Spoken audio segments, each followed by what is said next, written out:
Hey guys, it's Shawn. Welcome. Today we're going to be talking about what we can learn from California's mistake. Big welcome if you're a regular here on the channel, and if you're new, a special welcome and thanks for joining us today. We're going to be jumping into some important topics. We're always trying to help the business owner, business leader, look at what is going on and how the legal system, business law, other changes are affecting them. We just recently did a video here on the channel about California's AB5 law, which is about independent contractors. Really makes it hard to classify somebody as an independent contractor in California. It's getting a lot of blowback, causing protests. It is quite controversial, particularly right now in the trucking industry, and people are having a hard time internalizing it, and it's hurting business. So, from the standpoint of causing a disruption, hurting small businesses, I'm going to call it a mistake because it's just upset too much too quickly, right? I'm all for legal reform. I'm all for people expressing their political opinions, changing laws in ways that make sense.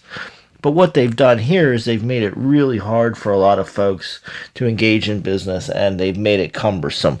What's new for California, right? This seems to be par for the course in the state of California to make things expensive, difficult, challenging for business, have this very, pro-employee stand. But the problem is that they are so pro-employee that they're actually costing jobs, causing people to leave California, which then hurts the employee, right? So when you come full circle and you look at the global effects of some of these rules, they're real problematic. So we're going to jump into it today. About these lessons learned. We'll connect it to some lessons for your business and some strategic thinking you can start doing now about how you're positioning your business, what this might mean for the future of your business. As always, today we'll be jumping into some legal issues, but it's not legal advice. Consult your legal advisor for legal advice. This is just for education and entertainment, also not financial or investment advice. The state can quickly change your business, right? This is apparent in California. And I think we've all learned this at different parts of the country, right? It's sometimes the state or the federal government will want you to do business a certain way, and they can actually impact your business. Now, the truth is, they have a lot of control, and that is something we as business owners should be taking into account, is the fact that there is indeed a lot of state control over our business, and these new policies can indeed quickly change our businesses. So we've got to be planning around that. We need to understand that one of the variables that we face as a business owner is that a state could change rules and regulations. And so we just got to be aware of that.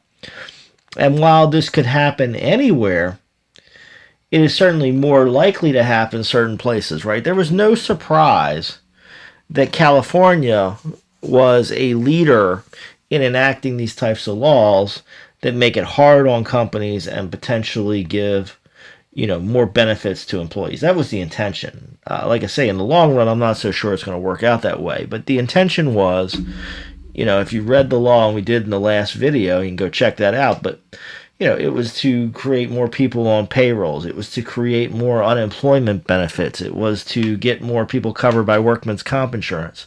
It was all things to take from the employer, give to the employee, even if, at least previously under the old law, somebody wouldn't even been classified as an employee. They would have been an independent contractor or a separate business, but now they're an employee, now they get more rights, right? So this kind of take from business, give to people mentality runs regularly in California. There is no surprise, right? And you can see there's other states within the United States, same thing keeps happening again. So I want you to have a plan. I want you to understand what's going on, but also have contingency plans of what happens if things change, right? What if the state you're in shifts the laws? What if the control politically changes and suddenly these things start happening to you beyond California? If you're in California, do you want to keep sticking around, right? I mean, California is a beautiful and wonderful state, and it is a huge, powerful economy. But you watch some of these things happening and you have to wonder, is this where I want to be? Is this what I want to do? And can I work on having an alternate plan. What am I going to do if it gets bad? Will I leave? Will I be able to pack this business up? Can I go to another state? Do I just have to grin and bear it? Are there ways that I can be involved in the political and election process to express my will to try to avoid these issues before they happen, right? Can I work with a group perhaps and be influential at the state legislature such that we can change these laws before they take effect? All raising the question, are you in the right state for your business? And this can either be a whole question or a partial question. Do you want all of your business in a state that might do this to you or is likely to do this to you in the future? Maybe now is the time to get into more than one state, right? There's a lot to be said, particularly for the smaller, medium-sized business, to keep your operations consolidated into one state because of simplicity of compliance and simplicity of operations.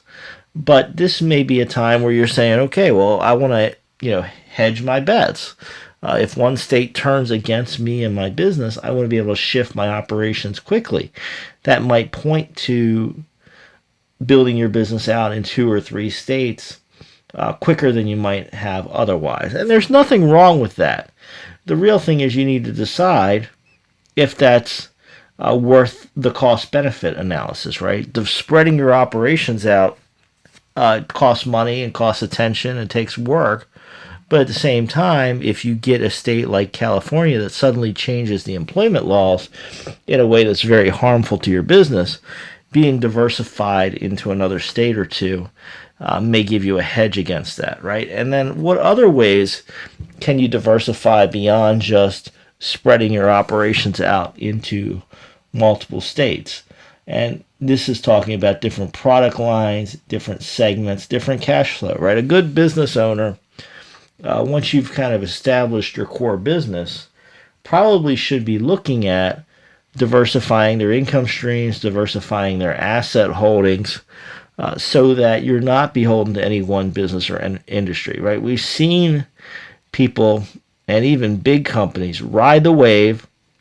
They become very powerful, very strong, and a lot of people stay in the business and stay deeply invested because they founded the company. That's where their wealth is.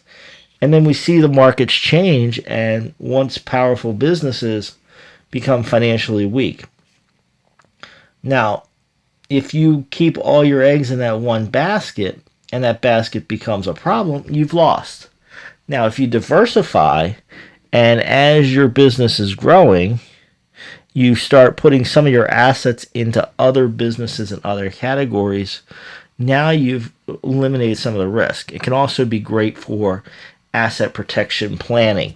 If you start shifting your assets around within a structure that is sensible and well developed, splitting up your assets in certain ways, including using trusts and companies, etc., may be a very smart way to divide things up so that you minimize your risk, right? So that if something happens at company A, your investment in company B, C, and D still has value.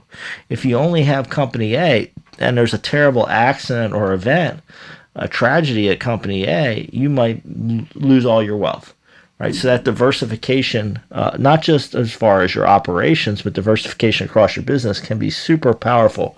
And I want you to think in terms of that and what you do, right? This is a great planning opportunity. I'm a person that likes to think in terms of opportunity. And as such, what California has done for us is given us a world of opportunity. They've shown us what the risks are. They've certainly shown us the risks of being a business in California. But they also are a beautiful precursor. We talked yesterday in the video about the fact that what happens in California often it becomes a national model. Well, what a great gift, right? They're teaching us how exactly things could start going down in other states, the type of legislation other states might be enacting, and that they might be making the employment landscape harder.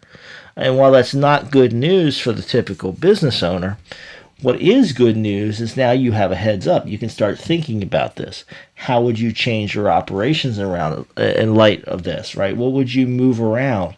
Would you change how you work with your current employee base? Would you potentially restructure your business? All planning we can do now. So let's take this from an opportunity mindset.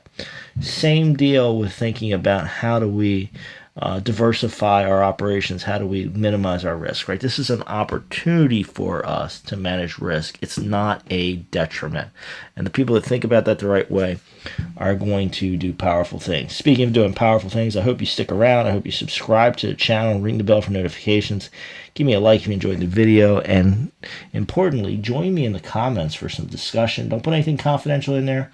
But do join me there, and let's talk about what you got going on, what you're seeing out there, and let's build this powerful community that we're in together. I'm so glad you've been here for this video. Looking forward to seeing you for another video soon. Thanks.